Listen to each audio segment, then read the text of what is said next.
نزن بیناموس، نزن روانی، سردرد گرفتم. جانم چه مرگته؟ والا دنبال کرمم دیگه. کرم شخصا کاری کرده؟ نه خیر، قسم اینه که بخورمش. داخل پوفیوز این همه کرم رو زمینه، اد اون بدبخت این لا رو میخوای؟ مگه رو زمین کرمه؟ اصلا رو زمین کرمه، اینجا عجیبه. من واقعا شرمندم. من طبق آموزه های پدر خدا بیامرزم عمل میکنم. ای ریدم به قبر پدرت که پدر خدا بیامرز منم آسایش نداشت. لطفا مؤدب باشید. اصلا الان چه وقت خوابه؟ من خواب نیستم، کورم. خب اگه کوری چجوری میشنوید؟ بیا اینقدر سرتو کوبیدی به این درخت که یه پسخولی شدی که مؤدبم حرف میزنه. آقا شما اصلا تو لونه من چیکار میکنید؟ تو کی؟ اینجا لونه منه. یعنی چی؟ 3 روزه هیچی نمیگم. شما دیگه خیلی رو درباسی دارید.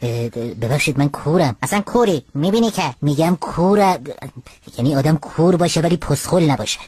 ما رفتیم. مگه کوری؟ آره بی پدر، آره.